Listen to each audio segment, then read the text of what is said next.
to Food News. I'm Juliet Litman. And I'm David Jacoby. Give us a call. Be a part of the podcast. You can reach us at 850-STEW-136. I finally fucking got it. I'm so proud of you. I'm so proud of you. Thank you so much. I prepared. I wanted to improve my performance here in 2026. You're doing a great job. How are you? I'm great. How was your food week? Why are you asking me questions? I don't know. I'm just catching How up. was my food week? Yeah. My food week is pretty good. How was your food week? It was good. Yeah, it was good. I made some new stuff at home and yeah. Oh. Yeah. Are we leading with personal food news? What's happening? You're breaking format, Juliet. Be normal again. Let's get into today's stories. Number one is about a sushi restaurant here in New York City called Sushi. I'm going to be honest. Jacoby worries that we are too focused on New York food stories here on this podcast. I am. I have not heard of Sushi. I don't plan to go, and I haven't been. So, this is the same as if anyone else was reading this Fair. story. I've never heard of this either. Sushi has 3.5 stars on Yelp, but only 22 reviews, in case you're wondering. And they've gone viral on TikTok and Instagram because there are videos of food influencers eating sushi as if they're eating a push pop lollipop. It's a cone. Lollipop. Ring pop? What is that? Ring pop. What do you call a push pop? What is a push pop? Push pop. It's just a push pop? Yeah, but it's more of a popsicle than it is a lollipop or a ring pop. Do you have any idea what you're talking about? I think it's way more. There are ones that aren't frozen that are just like a lollipop thingy that you just push up and up and up. Yeah. I guess like a sucker, like a hard candy. Fair. Sheesh. My push pop experiences are sort of like a popsicle. Okay. vibe. But there are ones that are also just available in the candy store. Anyway, it's one of those foods where you push it up as you eat more and more. Yes. This is in a paper cone. There's also a way to dispense soy sauce within the cone. The straw that you use to push up is also filled with soy sauce that you can then pour in before you push up. It's an interesting idea. The real problem with this is that if you see some of the Instagrams, and we saw at I'm eating this, it's clearly very hard to eat sushi this way. It's actually not an advantage. Your sushi pieces might fall over. You absolutely have to eat each piece of sushi in one bite, and maybe you don't eat sushi that way. Great point. There's just a lot of flaws with this, and this is the kind of thing that I'm just I have to commend Sushi because I'm talking about them as a result of this, whereas when I really don't think it's a good idea. My question with this is, what problem are we solving? Right. Great point. I was never oh man, I wish I could eat this sushi to go. And I think that you nailed it because I was thinking this myself. When I have a sushi roll, do you eat the entire slice in one bite? No, for multiple reasons. Number one, sushi is very high price to quantity. And so I need to make that food last. Make it stretch it. Yeah. Okay, that's good. That's a good point. And then second of all, it's I don't like a really full bite like that. I do like sushi, obviously, but I like for a smaller bite, I guess, at a time. I think I do eat it all at once. I'm trying to think because I find when I bite half of it, it's hard to bite through seaweed. That's the thing is, that, and I also get all of the center filling, and I'm left with just rice and seaweed for the second bite. Or the stuff that you don't actually want that's in there. Maybe you're left with just the avocado or something. And I think avocado is not good on its own. Avocado is always has to be complemented with something else. It's all mush, no crunch, not much flavor. Yeah, good point. Good point. Now you're speaking my language. You know who doesn't like just plain avocado? Who? Micah, my son. He doesn't? No. Oh, wow. He's we'll have guacamole, but avocados, whatever. Anyway, Sushi. I also, when I Googled it, the first return that I got was a Reddit post saying, is there anything special about Sushi or am I losing it? So. Not losing it. Not losing it. Not that special, but good marketing, I guess. You notice that I'm eating had 3 rolls, which is a lot, and 2 of the rolls contained cream cheese, which I find is a little bit of a faux pas in the sushi world. You do? I've learned over time that real sushi does not involve cream cheese. Yeah, American sushi involves cream cheese. Yeah, Many American delicacies do. I think it's called a Philly roll, yeah, right? Crab rangoon, yeah, exactly. Based on Philadelphia cream cheese? Yes, yeah, that's correct. Yeah, that's what I thought too. Anyway, this wasn't that special. I enjoyed watching I'm Eating. As we get deeper and deeper into food news, I'm just sort of blown away about some of the social media content around food. Like, we're definitely not doing it right by doing a podcast. So What should we be doing? going to Suga Sushi and trying to eat sushi out of a cone. Sounds like work. Okay, let's move on to someone else who didn't want to do extra work or spend more money. Lane Kiffin, been in the news a lot. This is my favorite story of the week. Lane Kiffin has been in the news for abandoning Ole Miss before the college football playoffs because he is now the head coach of LSU. Mm-hmm. I also feel like for my entire time working in sports media, there has been some sort of like controversy, real or not, around Lane Kiffin. So we are just always talking about Lane Kiffin. It's been a real roller coaster ride of a career for Lane Kiffin. Yeah, like when we were at Grantland, down low, we were talking up about high, it. Yeah. Down low, up high. Like now he's the most sought after college football coach. But also kind of in hated. the land, but he's also hated. And then previously when he was like the coordinator and under Saban, everyone hated him then. Totally. It's like a lot of ups and downs. A lot of ups and downs. Life with Lane Kiffin. So Lane Kiffin on Christmas went grocery shopping, and his daughter, whose name is Landry, which I found. Do you think that her name is Landry the way that like George Foreman named his daughters like Georgia and Georgina? I think it's like he has like George Jr., George the Second. That's like not how it works. That's interesting. That's where you went. I went to the television show Friday Night Lights. Jesse Plemons plays a character named Landry. Oh, yeah. The Bulgonia guy? Yes, exactly. Yeah. I believe Robert Mays interviewed him for the Friday Night Lights oral history at Grantland. That was in the first month of the show, of the website. I love Robert also Mays. The show. Okay, so Lane Kiffin's daughter, Landry Kiffin, has a TikTok. I think she was born before Friday Night Lights, the TV show. I believe she's 21 years old. Yes, and Friday Night Lights. From my extensive research into food news content. Friday Night Lights is about 20 years old, if I recall correctly. The TV show? Yeah. Oh my God. It actually is a little bit older because season 2, the bad season, got fucked up by the writer's strike, which was in 2006. So she could be named for Landry from Friday Night Lights, is what I'm saying. She could, yes. That would be a strange name after. I don't know. It's football. How do you tell her when she's like 6? Like, why am I named Landry, Dad? It's like, well, I was watching this show. I had a crush on Minka Kelly. And, well, speaking of Grantland colleagues, Mallory Rubin is like quasi-named from Mallory from Family Ties. Really? Yes. Huh. When you say quasi, it's like sort of. You know, like it seems kind of binary. You're named after someone or you're not. I don't agree. I think a lot of family lore evolves over time, including with names. And I think it's sort of like, yeah, my parents were just like, went with Mallory. I guess they were inspired by Family Ties. But you know what? Maybe she can call in and tell us the story of her name one time. 850-STU-138. I think it's 136, my friend. 136, my bad. 850-STU. 136. One time you accused me of not being passionate about my stew. All right. Never happened again. I don't remember that at all. You definitely did it. I'm sure I did, everything. but I don't. You remember everything, Juliet. I have amnesia now.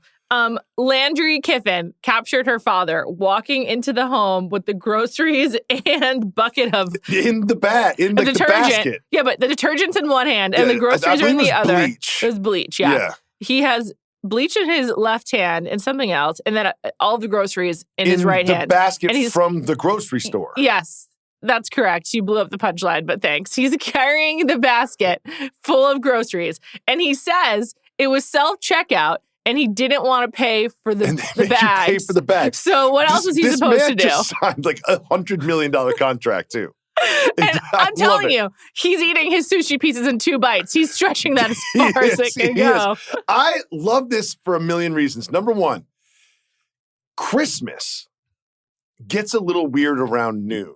Like around 11, because everyone's opened their presents and they've had their breakfast, and it's kind of like there's this like, well, what do we do today vibe in the afternoon on Christmas?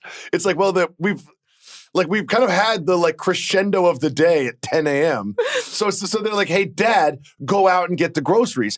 One thing I learned from this story, which I found fascinating, is the amount of times they mentioned that he never goes to the grocery store. Totally. They act like he's literally never walked into a grocery store before in his life. Well, it seems like the case because he's so shocked that they charge for bags and he's using the basket to bring it home. Did he think you could bring home the basket? Okay, so yes, I think he did. Or I think he just doesn't care. He's just like, I'm Lane Kiffin. That's what it feels like. This is what I'm doing. Kiffin, yeah. But a few other things about this that we've learned. First of all, I believe there's sushi on the top of the basket. So very on topic. Grocery store sushi. Grocery store sushi. Number 2, he went to the grocery store in a t-shirt, like jogger pants and flip-flops. Lane Kiffin is a Very man Southern. It's very Southern. who goes to the grocery store in flip-flops. Here in the North, I'm judging that Very Southern. hardcore. Flip-flops are, below the Mason-Dixon, flip-flops are just standard footwear. You know who's like a big flip-flop ambassador, endorser? Shep from Southern Charm. So that checks out. The Carolinas, they don't have shoes in the Carolinas. I'm convinced North and South Carolina, they do not wear shoes. They just wear flip-flops. And, of course, cleats for football. Yeah, those are the two. Those are the two options. Nothing By else. the door where all the shoes are, there's just flip-flops and cleats. Lane Kiffin's home, the home that he walked into, doesn't seem like this like palatial, amazing home. I'm wondering if they're at like some third location. I had the same looks like a response. staged location. Is this a Baton Rouge brand new? We just moved to your home. Right. Are they shopping in Baton Rouge, or is this Mississippi? We work in Baton Rouge. By and we're Christmas, still in Mississippi. I don't think he's allowed in Mississippi. I don't think anyone would like be kind They to certainly him. wouldn't let him walk out of the grocery store with a plastic basket. Absolutely They'd probably not. murder him. Yeah, there's literally no way. So it must be Louisiana. Yeah, it must be Louisiana or like Florida where they have like a vacation home. I have a confession to make. What's that? You don't know where Louisiana is? That hurt my feelings. That's just the kind that hurt my feelings. That's the kind of confession I would make. That hurt my feelings. Okay. I did. I do know where Louisiana is. It's the one that looks like a boot. It's the chef's foot. I may or may not have clicked on Landry's TikTok to watch this video. Mm-hmm. And then I may or may not have done some additional searching. Into Landry? Yes. Okay.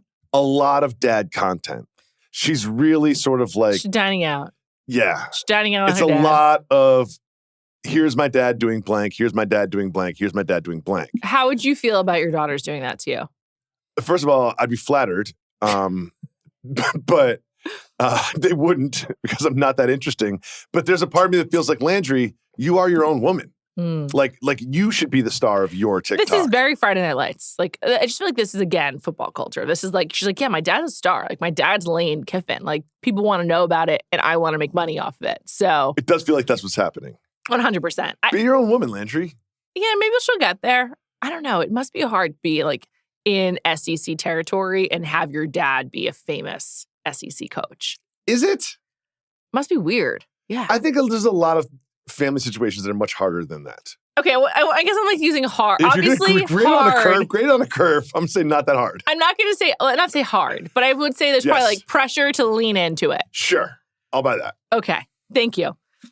Lane Kiffin, I just got to tell you, that's not how you take your groceries home. You probably have heard by now. Hot yoga pictures? Of him? Yeah, big hot yoga guy. He looks it. He's very svelte looking. Yeah. He looks like he'd fit in Manhattan Beach. You know what I mean? Yeah, he does. Well, I mentioned he was a USC guy at one point. Yeah, he was. Yeah. And Manhattan Beach is sort of like where the athletes live, basically. Like, and they have like, I remember a lot of teams when they were playing the Lakers and the Clippers, like, will do yoga in Manhattan Beach as like a thing. That's why I mentioned it. Really? Yeah, there's like a special like yoga studio there. All right, moving on. Our next story is honestly difficult to talk about. It's disturbing. It's weird. And I found it quite sad. So are you familiar with the television show My Strange Addiction? It's been around a long time. Yes, I'm familiar. It's on TLC. Okay, so a woman named Catherine was on the show because she... Not your friend Catherine. No, spelled differently. Kathryn, Catherine. She has all of her meals by blending them up as if she is one of the infants that we are currently caring for, and then puts them into a cup with a straw and then snorts it via straw as if she's doing cocaine, but not because she's eating. I don't even want to call it eating. She's ingesting food this way.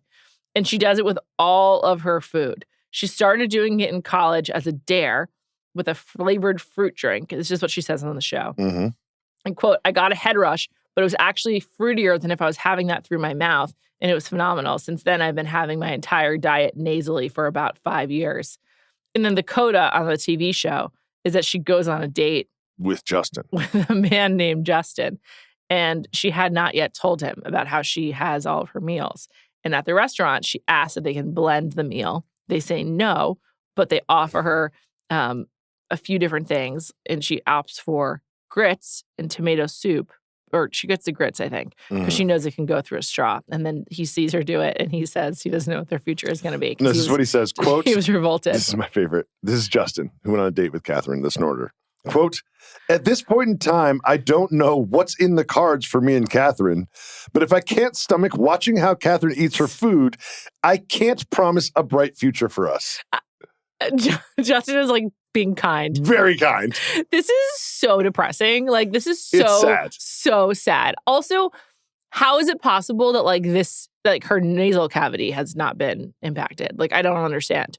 Yeah, I mean, famously, Jax from Vanderpump has had some surgeries, and I can imagine that she's got some similar afflictions. I'm just sort of like, did this group of friends like snort drugs and then be like, wouldn't it be funny if we snorted something else? And like, now we're here. And now this is what happened. But I also feel like when you snort something, doesn't it go into your air? Just even thinking about this is making me so uncomfortable. I feel really bad. Catherine, please get the help really you need. sad. You need help. This needs to end. I know. It's like she needs to go to like rehab for snorters. She needs all the therapies. It's so all of them. It's so upsetting. Hypnotism. Yeah, she needs to be talk hypnotized. therapy, group everything. therapy, just all of it. Just whatever you need to terrible. do, get it fixed. Really, just go visit Lane Kiffin in Louisiana and get some voodoo things done to you, so you don't no longer snort your grits on a date. It makes me sick to think about it. Like, I have a feeling in my tummy right now. If you were on a first date mm-hmm. and this gentleman or woman, whatever you're into, decided to order grits and then broke out a straw, which they mentioned it was like her snorting straw. She has she carries it with her in her purse, and you're on a date and this dude just starts snorting grits. Yeah, what do you do? I would be so disconcerted. I once went on like a brunch date where the guy ordered milk, and I've never forgotten about it. Milk? I was just like, this is... As a beverage? Yeah, just to drink So he was like, I'll have eggs, toast, potatoes, well done bacon. And milk. And I'll have a coffee. Would he have a coffee with milk? And he poured the milk in the coffee? No, he just drank milk. Just milk? Just drank milk. And I've never forgotten it, and we didn't have another date. So maybe he also didn't like me, but... Wow. But I can't imagine seeing someone snort if I'm like, so you're drinking milk? I went to a friend's house, and it was with his parents, and they had milk and spaghetti for dinner. What? And milk? It was the most American thing. They didn't pour it on the spaghetti. It was spaghetti with red sauce. For beverages, they were drinking milk. For beverages, they were all drinking milk. That's really weird. I didn't say a single thing, but How I was old just were like, you for this this? is wild. I was like 23. Yeah, that's really weird. Also, I believe that humans are the only mammals that drink milk after infancy. Like, there's no real reason to be drinking milk. When you put it like that, it makes sense. It's fucking weird. It's weird. It's really fucking weird. And she's doing something much weirder. Honestly, I mostly feel sad for Catherine. Yes, but I also feel sad for Justin. What a horrible position to be on. Well, he's on camera and on TV, and on a I date, know. and he's like, I didn't know she was going to snort. Like, you guys set me up. Like, I signed the consent Couldn't someone form. else give me a fucking heads yeah, up? I thought this was going to be like a dating show. I didn't know this was going to be like my date snorts grits show. So crazy. He got a haircut the day before, picked out his outfit. He's like, I'm going to be on TV today. And he found out he's on TV because he's going on a date with someone who snorts grits and tomato soup. When you're done, imagine doing a huge line of tomato soup. What happens next? Like, where does it go? Snorting is so off-putting to me. I can tell you, I haven't done a lot of snorting drugs because I just like snorting as a no. Snorting's a no for you. Snorting is a no. I do like snort laughers, though. People that snort laugh. Oh, yeah, it's cute. It's good because you really get them. Snorting and like, you know, because you're laughing or like really enjoying I love a yourself. Snort laugher of course, because that's I feel cute. like you've peaked. It's like you really got them. I got them. Yeah, yes, no, yes. that's lovely. Snorting for ingestion is a no. Snorting while laughing is a yes. I love a snort laugher. Me too. It's very If you're a snort sweet. laugher, call us at 850-STU-136. Okay, moving on. We've been talking about Crumbl cookie a lot. No. I think they must, I don't know if they're actually doing well or not because they are now introducing, allegedly from this Instagram user named the Snackolator, he says there is a new donut lineup in development. There's a lot of donuts on his Instagram post. There's cookie butter, strawberry glaze, strawberries and cream, maple glazed. I could go on. An Oreo, a cinnamon toast crunch, like I feel like, you know, there's a lot of places do like novelty donuts like this. And like Crumbl is just getting in on it. I'm worried about the employees of Crumbl. Like, what? You're worried about the employees of Crumbl? Yeah, because we know we know from that story, they like do a lot of work on the cookies. Donuts are way more labor intensive. I had that thought as well. And this also made me get a little existential about donuts as a concept. I don't think you should have dessert for breakfast. And the idea that we know where you stand on muffins. Yeah, I feel like this is a dessert breakfast. And I don't stand by donuts. I think donuts are maybe a mid-afternoon treat, but you can't wake up in the morning and have an Oreo donut from Crumbl. I love donuts so much. I would say they're my favorite sweet, but like very specifically. What? Cake donuts in particular. Yeah, like the Entenmann's chocolate-covered donut's one of my favorite things in the world to eat. And to your point, I have it sparingly because it's a treat. It is not something you should have all the time. And donuts like have no nutritional value for you in the morning. You're starting to get your day going. Like, I'm with you. So this is what I think Crumbl is doing. Okay. I think the analyst at Crumbl, the C-suite folks, said people eat cookies from 1 p.m. to 1 a.m. They're like, there's a whole day part in which we are not participating in. So how do we open that up? Right. So I think they're thinking between 9 a.m. and 1 p.m. when we normally have 0 customers because people don't eat cookies for breakfast, guess what? They will eat donuts for breakfast. Equally insane and unhealthy, but we have a new day part to offer our customers at Crumbl. I just think that the donuts are harder to do well. I think the barrier of donuts is much higher. So I don't know how this is going to go for them. Also, I would just say Dunkin' has changed its name. It's no longer Dunkin' Donuts. Like donuts, I don't know that. I think they're your business future. Do you remember are you old enough to remember the Time to Make the Donuts commercials? No. Huh. Also not from Massachusetts. Are you sure they were national? Yes, they were national. Time to Make the Donuts. Do you remember that at all? No. Well, the older folks that listen to Food News are Can smiling I tell with you? me right now. I remember I was 17, maybe 18, when the first Dunkin' Donuts opened in like on the Upper West Side. And I remember before that, there was one in like Kips Bay area near Suka Sushi. I was so excited. Like going to Dunkin' Donuts was such a treat. And I loved the What would you get? Like iced coffee. I love the coffee there always. Oh. But like even in like the early 2000s, it felt like such a big deal because it was, for a long time only in Massachusetts or New England. I have a lot of trouble finding something to eat at Starbucks and Dunkin' Donuts. I think the Dunkin' food is disgusting. Awful. It's disgusting. Awful. I love Dunkin' as like a sentimental thing, but like I'm off it. I never go to it. The coffee is not good. We tried it. It's not. They have like it. Really There's one down. across the street from me, and I have the app, and I never go there. I know. It's really. One thing I do like about Dunkin'. What's that? They will always give you more munchkins than you ask for. Totally. They're trying to like get rid of them. Yeah. If you ask for 4 munchkins, you get 6. Totally. You ask for 3, you get 4. You Also, ask for 10, you get 12. The in-store experience at Dunkin' these days is really poor. It's just really fallen off. It really has. It's too bad. I will say I go to it more on Cape Cod because I'm like, oh, it's a local institution. But it's not. Yeah, it's not. It's not. But if we have a follow-up on that, the meeting that they had in that town where they opened the donut factory? Not yet. But Producer Mike. Mike is keeping his eyes on it. I know he is. Good. He's got a notification set. All right, 2 more quick stories. One of them, they're both. How are we doing, Time Lord? We gotta keep going. We gotta keep moving. Okay. This one's kind of a neg, but it's okay. We have to talk about it anyway. There's been a heist at the Irvine Whole Foods. It's not really a heist. I would just say it's a theft. Someone stole from the Irvine Whole Foods, and he stole $1,700 worth of caviar. He just cleared out the caviar shelf. He brought his own brown paper bag. He stuffed it in. The store at Whole Foods realized after he left because the shelf was empty. They reviewed the footage of the store, and they found that a less attractive Jason Statham is the person who did it, and that is the official wording of the police in Irvine, California. Attractive Jason Statham, but when you see the picture, it's pretty accurate. Yeah, it's true. The Irvine Police Department also said this is not Jason Statham filming an action scene in a grocery store. Zing. Got him. Really got him. Got him. That's a really good one. It does, like, the footage is also so grainy in this guy's look. He looks British. Like, he looks British. He looks like Jason Statham. I'm just checking my email because I did email the police about this. Oh, you did? I did. And at the time of recording, I have not heard a response back. But there was an email provided at the bottom of the article. At the top, actually. Detective Drake. Yeah, so Drake at cityforirvine.org. I emailed Detective Drake, and he has not gotten back to me or she. And I'll do a Food News update on that. Okay. So stay tuned. We can't wait to find out if Detective Drake ever gets back to you. Yes. Okay. One more story that is for our real heads, for the people who've been listening for a long time.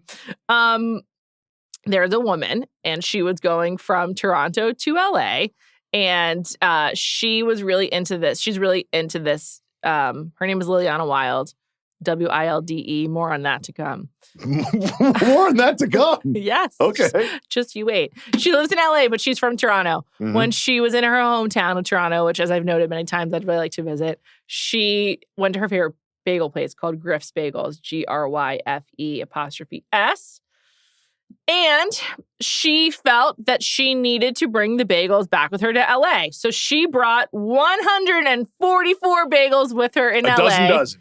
And I am assuming she's a Food News listener. It was inspired by the time Producer Mike and the time he brought a suitcase full of bagels to a bat mitzvah in Atlanta. So Liliana, thanks for listening. That's just what I have to say to her. Again, I clicked on Liliana's Instagram. Yeah. And I'm not proud of this. I might have watched 20 of her videos. And she's cute. I get it. Well, here's my question for you. Okay. And it's really about my own issues. Why is it that I hate content creator couples? I think because they just seem so lame. Like, I think that she seems like cloying and annoying, but he just seems like such a dud. You're just like, what is this guy doing? And it makes them both seem bad when they just get after because like there's this. Not a single post on her Instagram that doesn't involve him. Yeah, his name is Sean Kolar. I guess they like do music. I've never heard of either of these people before. So when you said more on that later, what did you have in mind? Well, should we get into today's taste test?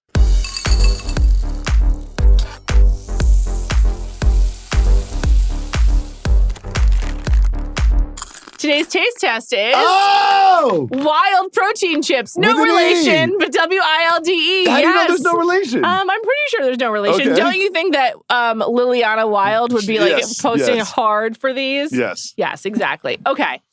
We didn't have a taste test planned, which is a little inside baseball. And I was in the office yesterday looking for a snack, and I saw these chips. They are wild protein chips, and the flavor is buffalo flavor. And they're chips crafted from real ingredients, including chicken breast, in very small print, and says with rib meat, egg whites, and chicken bone broth. Okay. And I was just like going to try these out of interest, but I'm just like, this sounds insane. They've made their way into my home, these protein chips. I don't know why you need to.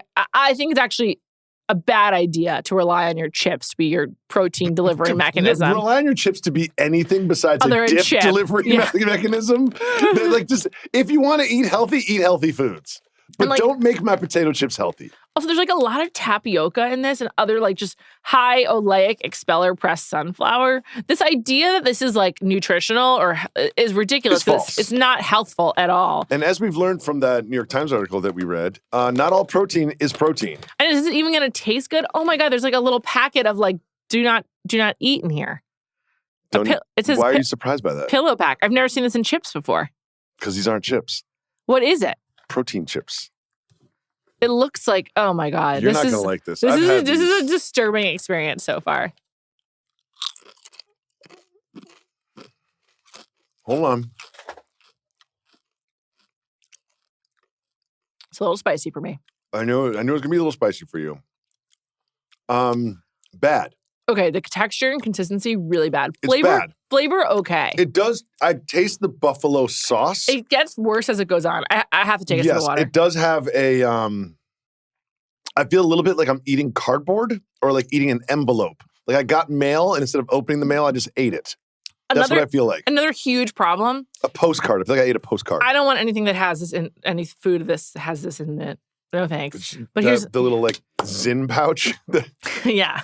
the Zin pouch. I think it's called beef jerky. Beef jerky, those coming. I like beef jerky. I don't eat beef jerky. Why don't you eat beef jerky? I don't know. I guess I'm not like obsessed with protein like the rest of society. I've been eating beef jerky since I was like 4. I think I associate it with Macho Man Randy Savage. Is that it? Yeah, Snap into a Slim Jim. Yeah. Here's another problem with that chip. It dissolves in your mouth. So you get to have like 1 or 2 bites and then it's sort of just like it's sticking on in my your teeth molars. right now. Yeah. It's awful. It sucks. I want this out.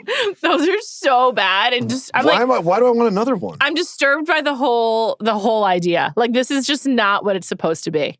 These are bad. Why did I have another one? I know. I told you. I'm like, this is shitty. Wild is the first one bold enough to craft a delicious chip from 100% natural chicken.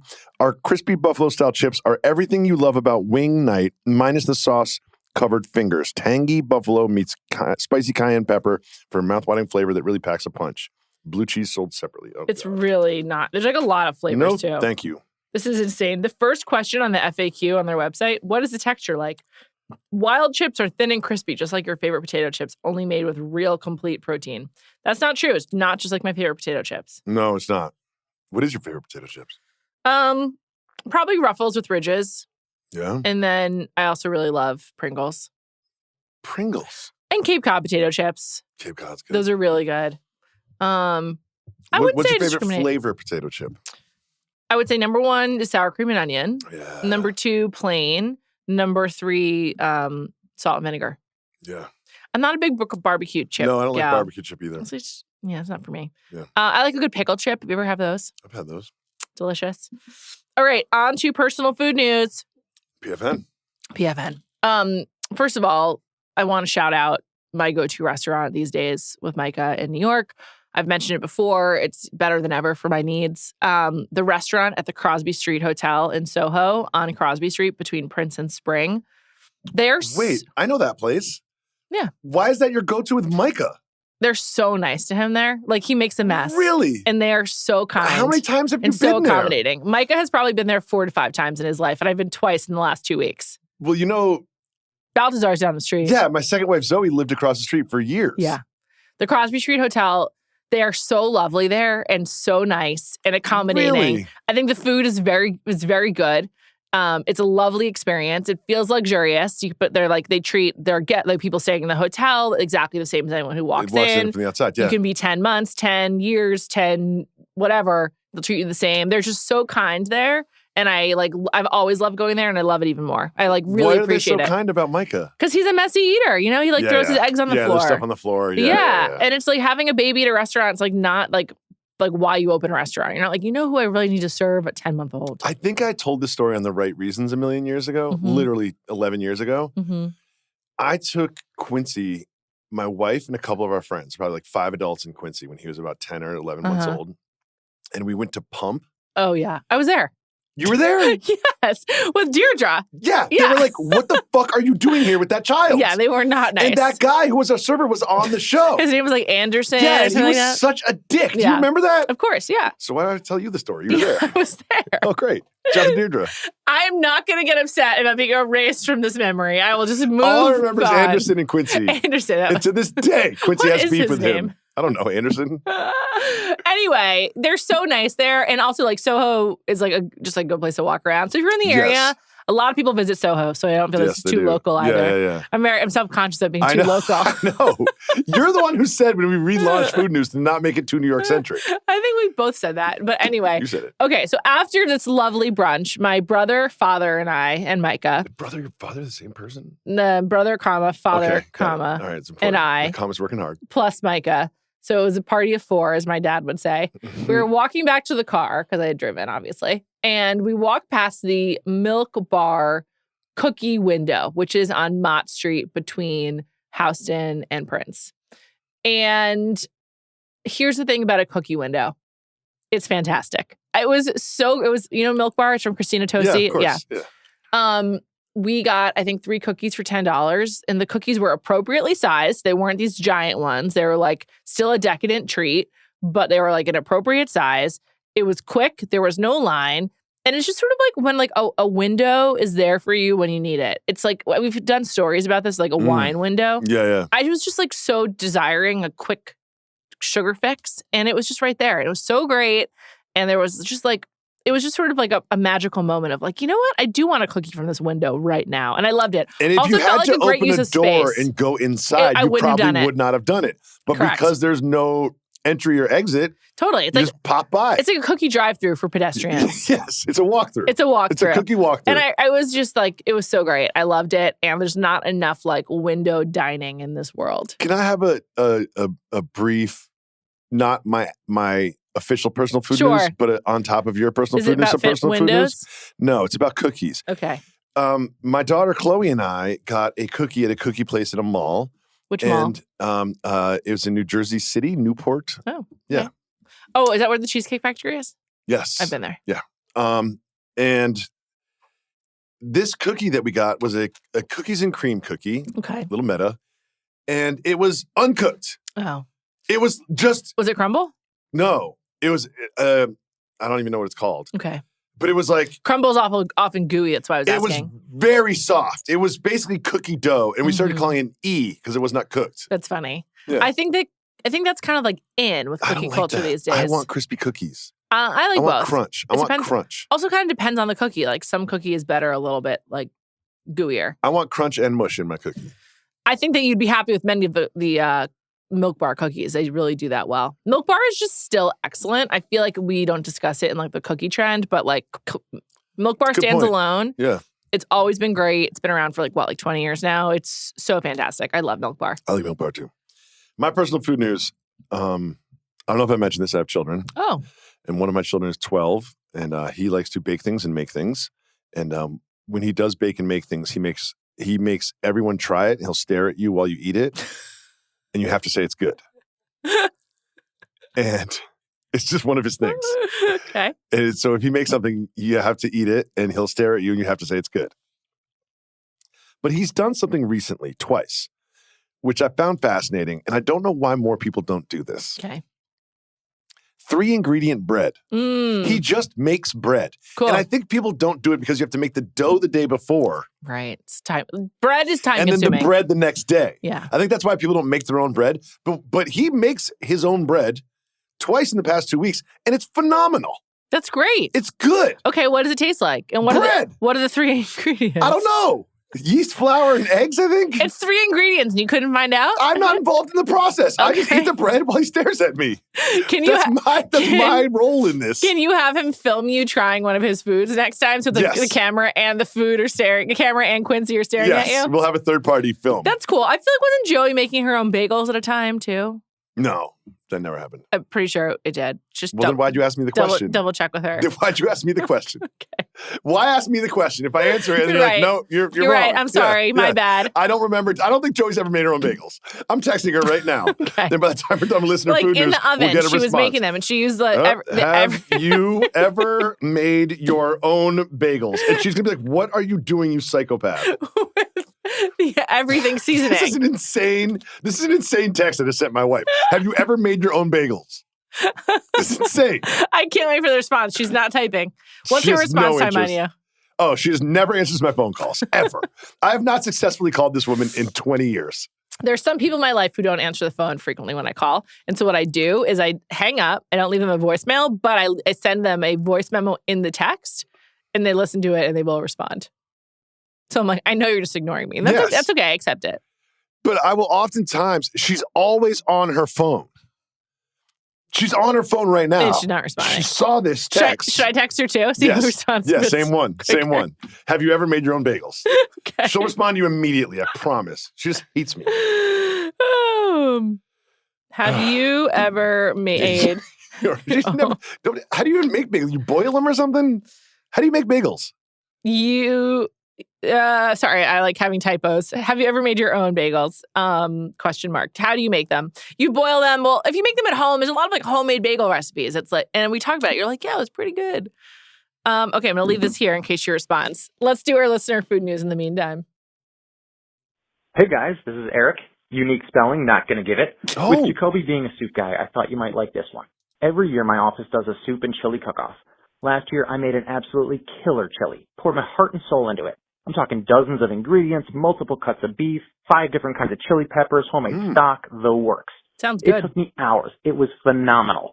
And I finished in the middle of the pack. So this year I kind of said, forget these guys. They don't appreciate my hard work, so I'm not working that hard. I made butternut squash soup with a package of pre-cut squash, a can of chicken broth, a little bit of onion and garlic. Literally 4 ingredients, barely any effort. And I won. I'm so annoyed. So I guess if I have a question for you, it's this. Should effort matter in how much you appreciate food, or is it just about the final taste?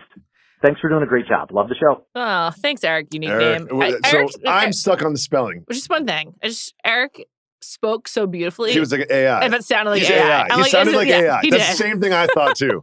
That was not a call from a human being. Eric is not a person. That was perfect. Eric is a robot that's been listening to food news and crafted the perfect message for us. It was using really AI. good. It was really, really good. That was a crowdsource. Eric doesn't exist. Okay, well, if he did, he would... ERIQUE? Like Eric LaSalle. He's Eric LaSalle from ER is ER, and Coming to America is ERIC. I mean, ERIQ, excuse me. ERIQ? How do you think Eric, unique spelling, not going to give it, spells it? Probably with a Q. Maybe there's a UE after, but probably with a Q. With just a Q? Well, we need him to call back to prove he's real and let us know. Yes, I don't think he's real. He sounded very AI. It was so polished and perfect. Personal authority. Okay.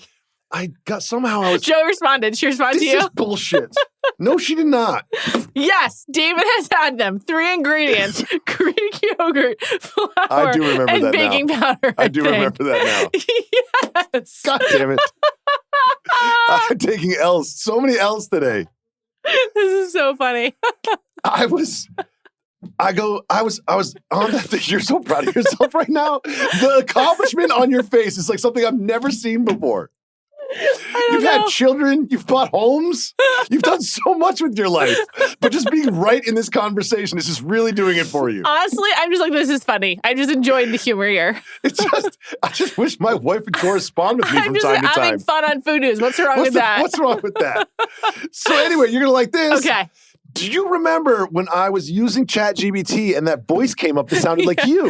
Yes. It happened in front of Margot, unprompted. She goes, "Is that Auntie Juliet?" Oh my God. She was like, "Is that Auntie Juliet on your phone?" And I was like, "What is going on? Why is ChatGPT sending me Auntie Juliet?" That's so funny. Also, thank you to Margot for recognizing my voice. Yeah, she did. That's so sweet. She's a big Food News listener. I love it. That's awesome. To answer your question, Eric, yes, I think it does matter. When I know that Quincy has spent 24 hours on the bread, it tastes a little bit better and I enjoy it a little bit more. I think. Okay. And when Joey starts cooking dinner at like 11 a.m., I enjoy it more because it's the forethought. That's so nice. She's put a lot of time and effort into it. That's nice. I do enjoy it. Yes. So Eric, I do. And also, I think Eric is, not only is he not a human being, he's lying. No one has ever won a soup competition with butternut squash. Butternut squash in the power ranking of soups is very low. I think butternut squash in the power ranking of all things that could be consumed is incredibly low. Yes. Butternut squash is not good. It's fine. It must be like cheap to cultivate because otherwise, why is it so prevalent? It's like, everywhere. Nobody wants butternut squash. The only place that butternut squash has on my table is as a decoration. Decoration gourd, yeah. That's it. It is a decoration. Completely We do not agree. need to eat this. It'll be there on the table, but it is not something that we cook and eat and prepare. I don't think Eric exists. I don't think he has a unique name spelling, and I think he's a robot. And what if it was unique name not going to give it? It's not him. Calling you, no, but like using AI. He would have given it the first time. That's true. Oh, you think, But like maybe he's just like playing with us. Maybe he'll call back and use the Juliet setting on ChatGPT next time. It'll be unique name, calling as unique spelling, using Juliet's voice on ChatGPT. Maybe. Who knows? I want to add one thing. What you said is very sweet. You obviously love your family because you like their effort. I feel like in a competition, the amount of time you put into it doesn't matter. It's just like how you make the best thing you can. Yeah, but I don't think anyone would ever win a soup competition with butternut squash soup. Chili is so much better than butternut squash soup. I would never, ever choose. I would choose chili over almost every soup. I love chili. Do you know that I've dedicated 2026 to my chili curation and expertise? Yeah, we're checking in at the end of March. Do you know how many batches of chili I've made since then? 0? 0, exactly 0. Micah and I had really good chili for dinner on Sunday, purchased at Union Market. Really? I think a chili also like sits for a long time, obviously. So like you can buy it and pre-made and like it'll be pretty good. Do you think at the Crosby Hotel they offer chili? They have really, my go-to order there right now for the weekend brunch menu is... Right now? You have phases of go-to orders at the Crosby Hotel? I used to go there a lot for breakfast during the week, but I've recently been going more. And it's mostly a weekday place, but the last 2 times I've gone, it's been the weekend brunch menu.